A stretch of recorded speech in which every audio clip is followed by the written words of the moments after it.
L'Afrique dort encore, mais la France a peur déjà. Et oui, beaucoup pensent que l'Afrique s'est réveillée, c'est bon, c'est terminé. Non, un petit bout de l'Afrique s'est réveillé, mais la France a peur déjà. Aujourd'hui, la France, grande nation, a peur de certains présidents en Afrique pour une raison principale. Pas parce que l'armée africaine est beaucoup plus forte que l'armée française. Non, c'est pas une question d'armée, c'est parce que les intérêts de la France sont menacés. Je vais t'expliquer cela très simplement dans cette vidéo et aussi on va essayer d'analyser certaines choses sur lesquelles beaucoup de gens sont en train de s'enflammer et comprendre que l'Afrique est toujours en train de dormir, mais certaines choses commencent à sortir de l'ombre et ça, c'est super pertinent. De tout ce que j'ai appris au lycée, dans la littérature, il y a une chose que je n'oublierai jamais. C'était une phrase très populaire qui disait que le sous-développement des uns constitue la cause du développement des autres. Si je peux dire ça autrement, parce que certains sont pauvres et continuent de s'appauvrir, cela constitue en fait la source de richesse de d'autres personnes. Donc parce que l'Afrique s'appauvrit, cela contribue au fait d'enrichir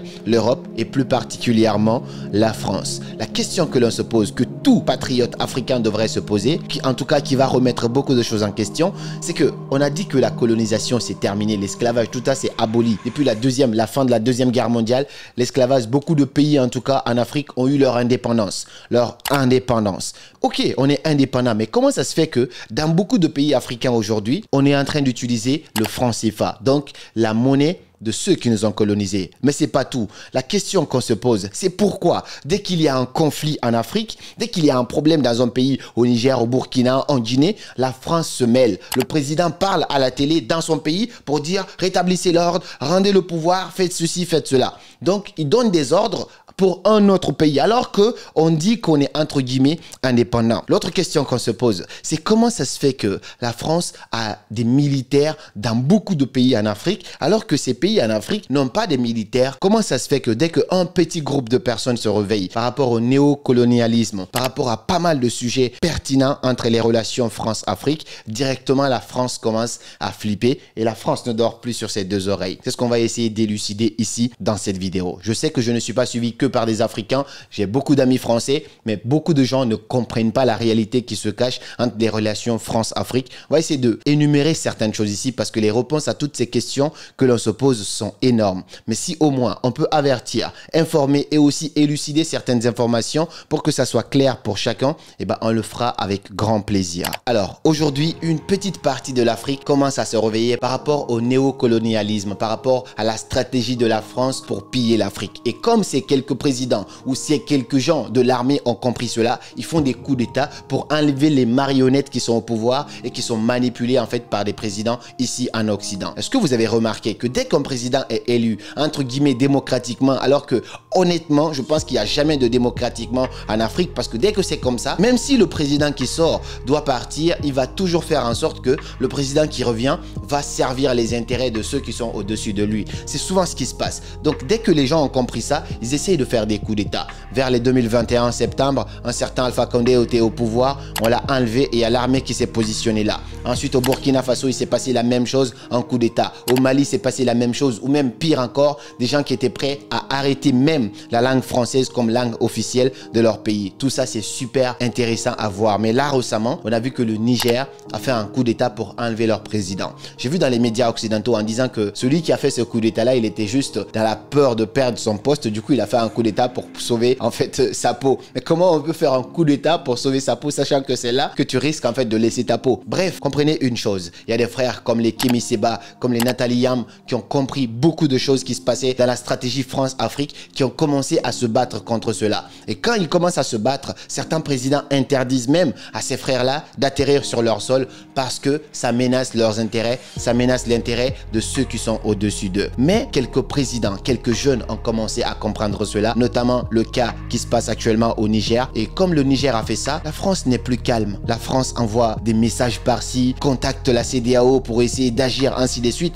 Mais ok, cette CEDEAO-là, elle existe. Mais la CEDEAO, elle est où? Quand des migrants se font tuer, quand des migrants meurent de faim, la CEDEAO, elle est où? Communauté économique des États de l'Afrique de l'Ouest, vous êtes où à ce moment-là? C'est la question que l'on se pose. Donc ils interviennent que quand les big boss disent hey, là c'est important, il faut que vous agissez ici. Et là ils vont commencer à crier. Il y a un acte que je salue énormément, c'est-à-dire le Mali et le Burkina Faso, lorsqu'ils ont vu que le Niger commençait à se faire intimider, surtout à se faire menacés par la France et la CEDEAO. Ils ont fait un communiqué en disant que si on attaquait le Niger, ça veut dire qu'ils ont déclaré la guerre contre le Burkina Faso et le Mali. Ça, c'est beau à voir. Pourquoi c'est beau à voir? Tiken Jah Fakoly, il a dit dans sa musique une fois que...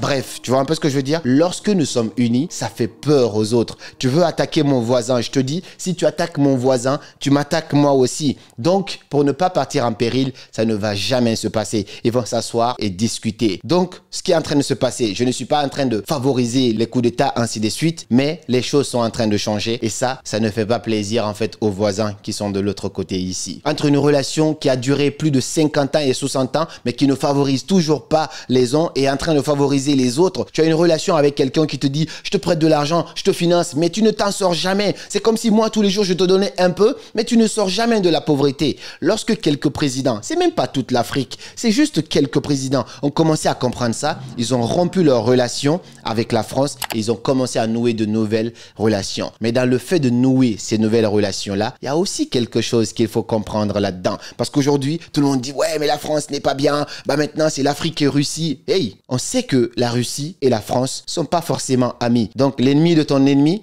c'est aussi ton ami, c'est ce qu'on dit en mathématiques, mais pas dans le cas des affaires et pas dans le cas des intérêts. Aujourd'hui, l'Afrique veut nouer des relations avec la Russie, mais la France n'était pas gentille. La Russie sera pas forcément plus gentille que la France. Ce qu'on souhaiterait, c'est qu'il y ait des relations bilatérales, des relations équitables, mais cela ne veut pas dire que la Russie est plus gentille que la France. Non, non. La Russie se dit, ok, ils ont écarté mon ennemi, ça c'est une position que je peux prendre, parce qu'il y a beaucoup de choses, tout le monde le sait, l'Afrique c'est l'avenir. Donc si la Russie se positionne, arrêtez de vous enflammer en croyant que la Russie va changer l'avenir de l'Afrique. La seule chose, la seule personne, les seuls gens qui peuvent changer l'avenir de l'Afrique, c'est les Africains eux-mêmes. C'est ces présidents qui sont en train de prendre conscience petit à petit et que cela soit divulgué au fur et à mesure que les Africains prennent conscience. On n'a pas besoin d'un partenaire extérieur pour nous en sortir. On a tout en Afrique, très honnêtement. On a tout en termes de richesse. Pourquoi attendre que X vienne changer notre avenir? Non, ça ne se passe pas comme ça. Ça fait parler beaucoup de gens, le sommet Afrique-Russie. C'était beau à voir le président burkinabé qui s'est bien exprimé là-dessus. Mais honnêtement,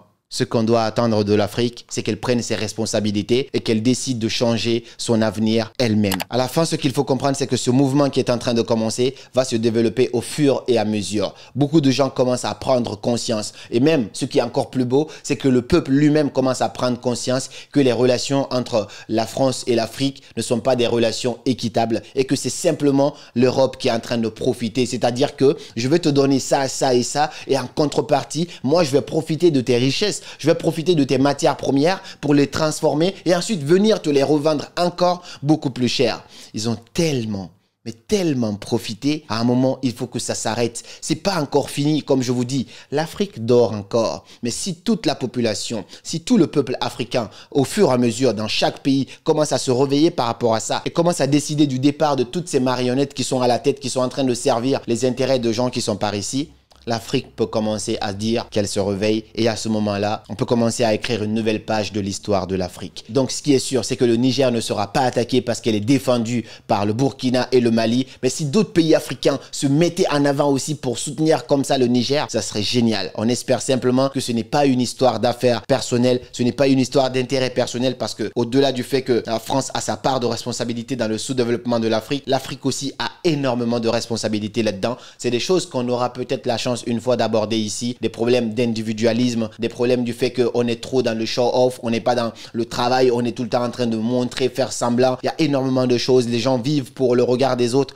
Bref, on en parlera ici un jour si jamais l'occasion se présente. Mais pour l'instant, on espère que tout ce mouvement-là qui est en train de partir va être bénéfique à l'Afrique et qu'un jour, on va commencer à écrire une nouvelle page de l'histoire de notre Afrique. Et toi alors, qu'est-ce que tu penses vraiment de ce mouvement-là? Qu'est-ce que tu penses de tout ce qui est en train de se passer actuellement? Ça m'intéresse d'avoir ton avis parce que je fais très rarement des vidéos sur la politique, mais de temps en temps c'est important de prendre position, de divulguer une information, de partager un message pour que ceux qui ne sont pas au courant puissent être informés. Donne-moi ton avis dans les commentaires et puis on se dit à très bientôt pour de nouvelles vidéos et comme toujours c'était Karamo, suivez vos rêves et que Dieu bénisse l'Afrique.